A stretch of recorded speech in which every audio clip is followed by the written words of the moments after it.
The Big 12 will have a chance to gain the respect many feel it deserves. But what does that actually look like? We'll talk about that on a crossover of Locked On College Football and Locked On The Portal. You are Locked On College Football with Spencer McLaughlin, your daily podcast on all things college football. Part of the Locked On Podcast Network, your team every day. Welcome, everybody, to a crossover edition of Locked On College Football. I'm your host, Spencer McLaughlin, and Locked On The Portal. He is Brian Smith, of course, part of the Locked On Podcast Network, your team every day. Thank you for making this your first listen or your first view every day if you're watching us here on YouTube. So we will talk about the Big 12. We will talk about the state of Mississippi. We might talk football at some point, but we're just going to talk about the great state of Mississippi. And I will dive into Virginia Tech's schedule on the final segment of today's show, which is brought to you by our friends at Mazda. They put that same drive into every detail. Wins define the moment, putting in the work that defines you. Stay tuned for highlights in this week's Moving the Game Forward. There's more to a Mazda because there's more to you. So, Brian, I want to have this angle of the conversation with regards to the Big 12, who just had an 11-2 team left out of the playoff. And the year before, we saw an 11-2 team, SMU, lose their conference championship game, albeit by 3 points, compared to BYU getting controlled by Texas Tech. There was a difference there, but still. The ACC went 11-2 with a win over BYU, and that was enough to get them into the college football playoff. But BYU was left out a season ago. So, the non-conference games that teams across the Big 12 will play include Georgia Tech, for just the Power 4 games, Georgia Tech, Arkansas, Texas A&M, Notre Dame, Auburn, Missouri, Oregon, Pitt, Iowa Northwestern, Boston College, Virginia, and then there's also Oregon State and Washington State, not as big a needle movers, but worth noting in there. How many of those games do you think the Big 12 has to put into the win column in order for the College Football Playoff Committee next year to give the league more respect? Probably about 75% of them, and Notre Dame has to be one of them. I know that's not what Big 12 fans want to hear, but it's about these games that folks outside the league, at least like where I live in the South, they have zero faith in the Big 12. Like, it doesn't even exist to them. So unless they dominate, and they got to, I would assume Notre Dame's the best team out of conference that they're going to have on their schedule. That's a BYU. That'll be a great game, by the way. BYU hosts the Irish. They don't win that game, and about 3/4 the others, I don't think the league's going to get recognition the way they deserve. But I digress. I think one of the games last year that kind of set people off on this path with the Big 12, and I talked about it at the time that it was a bad weekend, was Arizona State losing to Mississippi State. That was a close game, and they just couldn't pull it out. That was a bad start, man. Right. But what people remember more over time is not what the game was. They just remember L. And they're not going to add the context, at least it doesn't appear that they did, of, well, Mississippi State darn near had Texas, who the SEC was telling us should have been in the college football playoff at 9-3. And Mississippi State darn near had Tennessee, who the playoff committee was telling us was ranked for basically the entire season because of some close losses. Like, they had opportunities to win those games. I don't think that, trickle down respect got applied. It's just, no matter what it looks like, it's got to be a win. I think Georgia Tech going to Boulder and playing poorly but beating Colorado, I don't think that helped the Big 12's image in a significant way. Certainly it's not reasonable to think that all these games are going to be wins. But to your point, I think the holy trinity of these non-conference matchups for the league are Texas A&M, Notre Dame, and Oregon, 2 playoff teams from a year ago, and the preseason betting odds favorite, according to FanDuel, to win the national championship. I think there has to be at least one victory in there. I hear your point on it's got to be Notre Dame. I think Texas A&M, which is who Arizona State plays in week 2 in College Station, and then in Stillwater, Oklahoma State gets a return trip from Oregon, who gave them a beat down a year ago. I don't know if the Cowboys have closed the gap enough on the Ducks there. But in those other two games, Brian, I think the Big 12's got to pull one of them out, or I think it's just an easy point for people to go to and an easy talking point that gets repeated and then circulates all throughout the season and then comes around when the College Football Playoff Committee is making their decision. I think if they go 0-3 of those games and it doesn't look good, then the Big 12 will be right back in the same spot as a one-bid league. I agree. One of the reasons I picked the Notre Dame game is BYU's the prime number 2 contender. Barring the unforeseen Texas Tech schedule, which is a complete joke, they're going to run it. They don't, for those who don't know, they're not going to play BYU in the regular season. I don't think that's a coincidence, by the way. That's another story for another day. That's my conspiracy theory. I think the Big 12 set that up to make it a little easier for BYU, which is probably smart. But there aren't many games outside the 3 you just mentioned that anybody's going to go, oh, I need to circle that one. Like Arizona State could win in College Station, which, by the way, is one of the most overrated home settings in college football based on the win-loss record. Not the environment, but just they don't deliver that well in big games at home. They haven't for 20 years. They won that game with Dillingham coaching. I wouldn't be shocked. And I would not bet against BYU. I think Notre Dame will beat them, but I'm not going to bet against that program based on how they play football. They can at least match up with Notre Dame for the most part. But, yeah, the Oklahoma State game, no offense. They're just not ready for that. I mean, they're going to be improved with Eric Morris and Drew Messamaker and the North Texas trio, but I don't think they've closed the gap on Oregon, who's got a top 5-6 roster in the country, conservatively. I'm improved with the polo on, but I'm not going to be on Dancing with the Stars, okay? There's a lot of things you can do. But it's there's a level here. And Drew Messamaker will help. He'll make it interesting for a quarter and a half, but then their defense will come onto the field, and that will not go well. So I'm going to go with Oregon by 3 touchdowns. But still, the point is the same. They got to find a way to win some of these games. And here's the other one. Are they actively trying to schedule them with the whole conundrum of should we or should we not, if you're Ohio State, Notre Dame, Georgia, go out and try to get out of conference games anymore? Big 12's in a little different spot. I'm curious on your take on that because nobody trusts that league at all. I think they should, but I don't know if they can get them. The interesting thing about it, and I still feel this way even after Miami made a run to the national championship game last year, I think top to bottom, the Big 12 was the number 3 conference in college football last year. I think the gap between them and the Big 10 was bigger than the gap between the SEC and the Big 10, because I think the Big 10 is the best conference in college football. I think the way that college football schedules, which I've railed against for years, is not doing them any favors because you get locked into these matchups so far in advance. Now, sometimes maybe it does help them because you have a team on the schedule that wouldn't otherwise want to play them. Like if Texas A&M were setting their own schedule for this year, do you think they would choose to put Arizona State on it?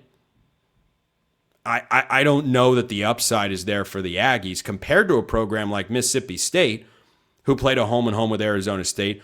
I think that's worth it for that caliber of program and what they're trying to do and build there in Starkville with Jeff Lebby. But I don't know if that game necessarily would have been there. I think going forward, whenever an opportunity arises to get a marquee non-conference game, even if you feel like it's going to be difficult, I feel like the upside is greater than the downside, because I think the downside at this point is your brand gets reinforced as, well, see, they're not, they're exactly what we thought they were. They're not on the same level as the Big 10 or SEC. And the upside is, oh, wait a minute, maybe we are overlooking Big 12 football here. And I think in this conversation, it also has to be mentioned that Texas Tech failed to score a point against Oregon. That didn't help with the way that they dominated. There have been some serious hits, but all of these games in their own way are opportunities for the league to take steps forward. I don't think you can shift the perception overnight. I just think that there are a lot more chances. When you and I talked about, we discussed doing this segment for a while, I thought, wow, there just aren't that many games. There aren't that many chances. They've got to completely change it. And then I go up and down the non-conference slide and I go, wait a minute. Iowa State plays Iowa every single year. And yeah, this is a one-off, but Notre Dame is in there. There are more chances than you would think. But to your point, they've got to win a decent percentage of them. And if there are going to be losses, they cannot look like Oklahoma State did last year. No, I agree on both. Again, I'll stay, at least for the majority, most people don't respect that league unless they're around it. They just don't. And on top of that, they got one team in last year, so the committee doesn't really respect it. That's the one that matters. Right. BYU, if they get beat by Notre Dame and it's 24-21, it may not be a big deal. But if they get beat 24-3, it's going to be Katie bar the door. You cannot have a major, especially at home. That game's at home. They can't have that kind of outcome again. Sneaky opponent on there that I don't know what it does from a branding standpoint, but just off the season they last year, Big 12's got a non-conference, or two really, Virginia and Georgia Tech. Like sneaky foot, Georgia Tech and Colorado, kind of a fun game. I'm intrigued by Colorado this year. I really am. And I think Georgia Tech could pull back with what they lost to the quarterback and their OC from a year ago. Like, I think that game in particular is fascinating. Is it a game changer for the league's perception? Probably not. But is it a step in the right direction, like Baylor playing Auburn in Atlanta? Yeah, it'd be a step in the right direction. Baylor wins that game, it changes a lot of perception for the Big 12 because it's opening weekend. And by the way, I live in Alabama. That would be very interesting for me. So. Hey, you better be there. I expect you to make the trip. Get out there, Brian. Go watch it. Go watch it in person. Watch DJ Lagway try to beat Alex Golish again. Anyway, I just thought about that. Anyway, when we get back, we're going to the great state of Mississippi. And, we'll bring up football, but, Mississippi's making a move, let's just say. First, this episode brought to you by our friends at Mazda. This is Mazda's moving the game forward. For those who show there's more to the score than what's on the screen. And let's jump to the National Football League and my beloved Seahawks. Since I've got the shirt on today, Devin Witherspoon applies the pressure. Chenna Nwosu, the interception, return for a touchdown of Drake May in the Super Bowl. It was grand and glorious to give the Seahawks a 29-7 lead. These moments remind us of what it really takes to raise the bar, to blitz when you're in hurry-up situations. It's the extra work off the field, dialing in every detail, giving it that extra fire, that grit, and I never quit mentality. They put that same passion into every model at Mazda. Highlights make the reel. What it took to get there makes it count. There's more to a Mazda because there's more to you. All right, Brian, so news out of the great state of Mississippi, of course, home to a pair of SEC programs with the Rebels and the Bulldogs, and they have announced a new bill that passed. And I don't talk politics on this show. This is a sports show. This is, however, a bill that has an effect that goes down to the football level because they have figured out a way, I'm not entirely certain how, to make NIL dollars tax-free. What do you think about that? It's called leverage. Everybody's trying to gain leverage. Did you know that last year Arkansas did the same thing for their state taxes? I remember that. And nobody cared because Arkansas is terrible. But Ole Miss was just on the cusp of going to the national title game, and people don't want to see them all of a sudden being really good. So them getting any extra edge, it's a bigger deal. That's first off. Second off, I guarantee you that the state of Louisiana and one Mr. Lane Kiffin have already started discussions on how they can counter, because this is what I call the Lane Kiffin law, because he is absolutely entrenched in recruiting that state. And because they hate him so much in the state of Mississippi now, that is the Lane Kiffin law. Flat out, no ifs, no ands, no buts. It'll be interesting to see what Louisiana does to counter that, and probably in a very short order. I know it's passed the House. I don't know if it has been formally approved yet. It has.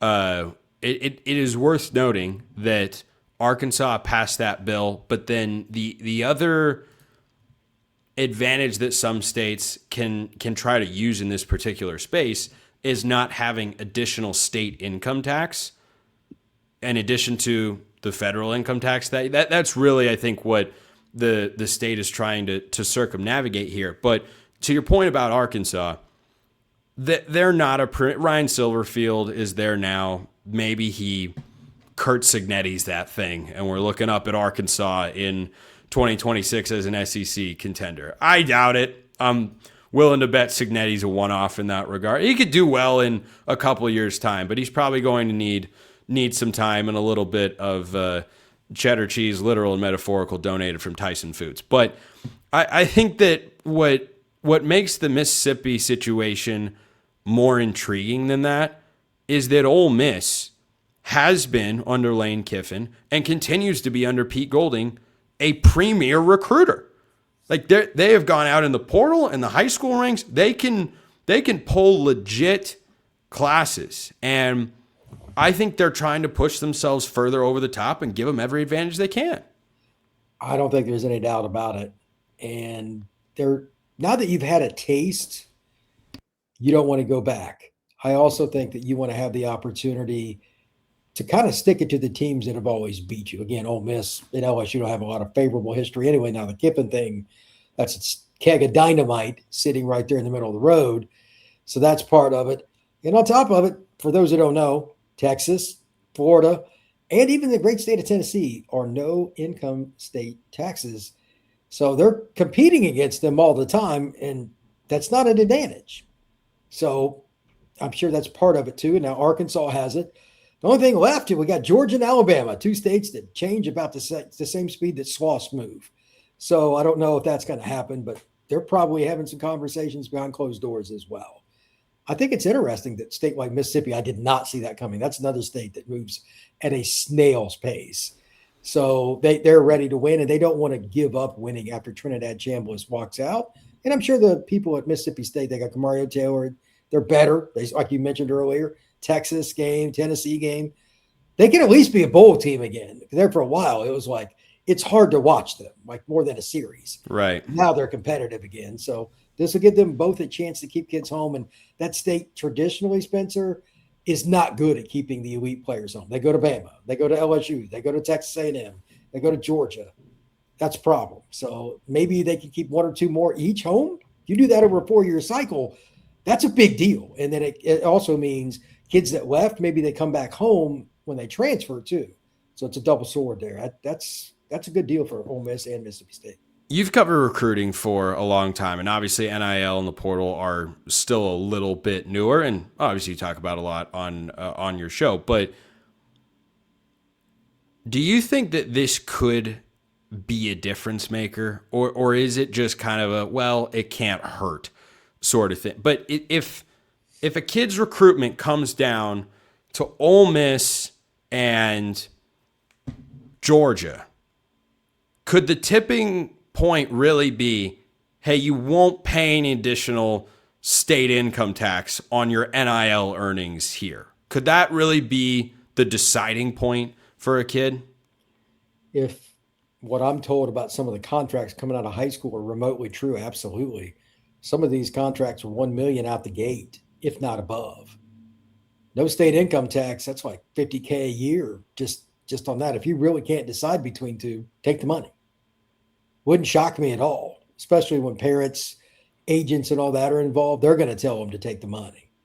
You'd be surprised. Like parents push that more than you'd be willing to understand, probably, because a lot of parents. No, I've heard it. I've heard it and seen it. I think for some kids in the backgrounds they come from, it makes sense that you'd want to go that particular route.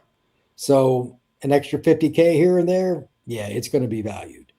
Now, I still think that most kids are going to take what they think is the development path more often than not, and that's why Georgia still recruits at an elite level. They don't pay NIL at anywhere near the same rate as like Tennessee and Miami and Oregon and some other schools do out of the gate, and they do fine. But if it's really close, like their state has income tax, if they're trying to keep a kid home or if they're trying to, go get a kid out of Mississippi, whatever, that could be a factor. Yeah, it absolutely could. Still to come on the show, Virginia Tech's schedule. I tell you what, I don't know what FanDuel is thinking. First, this episode brought to you by our friends at Game Time. The biggest stretch of the college basketball season is almost here. Buzzer beaters, bracket busters, and those unforgettable moments that everyone's talking about the next day. Being there live for something like that, It's bucket list stuff. The hard part is always actually getting tickets. Long queues, prices jumping around, and surprise fees at checkout. That is why you want to check out Game Time, the app that gives fans the advantage with constant innovation. It's how you unlock amazing tickets and experiences in just a few taps, and it's really simple to use. I am not as technologically adept as you would think, but guess what? On this very phone, right here, my phone, I have got tickets to 2 different events in 2 different months that are 2 different types of events. And I bought all the tickets on Game Time. Why? Because the process is great. I find a great deal. No surprise fees at checkout. Game Time is just simply the best. Take the guesswork out of buying college basketball tickets with Game Time. Download the Game Time app, create an account, use code LOCKEDON for $20 off your first purchase. Terms apply. Again, create an account and redeem code LOCKEDON for $20 off. Download the Game Time app today. And it's time for the 5-hour energy flavor draft with 18 different flavors to choose from, including new options like confetti craze, fruity rainbow, or cotton candy. There's something for everyone. The board is set. Flavors are ready, and I've got my unquestioned number 1 pick for the 5-hour energy flavor draft. Bum, bum, bum, bum, bada, bum, bum, bum. With the first pick in the 5-hour energy flavor draft, I, Spencer McLaughlin, select strawberry watermelon from Elite Flavors University. That is what I'm rolling with. Number 1 prospect on my big board. The Andrew Luck of draft selections here as far as I'm concerned. If you've got a different pick, go check out 5-Hour Energy. Find your new favorite flavor of 5-Hour Energy shots available online at 5hourenergy.com or Amazon. That's 5hourenergy.com.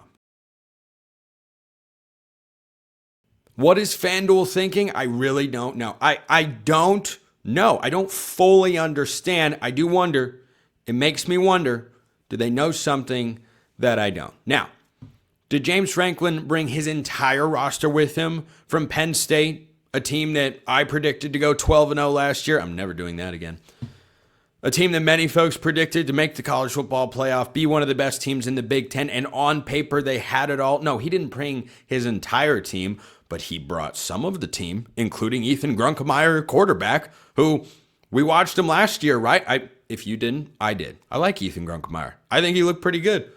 I think he could be I don't know if he's bursting onto the scene, injecting himself into the Heisman Trophy race going into 2026. But I do know that, hey, there's a certain floor of production. He's got a little bit of experience. He's got familiarity with James Franklin. Okay. By the way, recently fired Virginia Tech head coach Brent Pryde didn't have to sell his house. He's the defense coordinator, which he was, of course, under James Franklin at Penn State. That is how he got the job at Virginia Tech. It's strange, but you know what? Vance Joseph is the defensive coordinator for the Broncos, or at least he was. Last I checked, and he flopped as a head coach there. And guess what? Their defense was in the AFC Championship game and would have been in the Super Bowl against my beloved Seahawks. Go Hawks. Had Bo Nix not gotten hurt. So, do you want to know, but before I dive into the brutalness of the ACC schedule, and again, I think it's the 4th best, top to bottom, of the Power 4 conferences. That doesn't mean you can't find some seriously difficult games in there, which they can.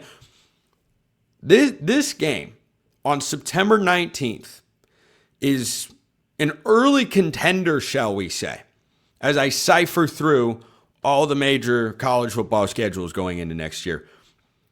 It is an early contender for the most random non-conference game that everybody is going to watch. Because for the first 2 weeks, Virginia Tech is not playing anybody with a pulse. Which if I hadn't taken a sip of water right there, I might not have had by the end of this segment. So, VMI and Old Dominion. Okay, I take it back. Old Dominion's got a pulse.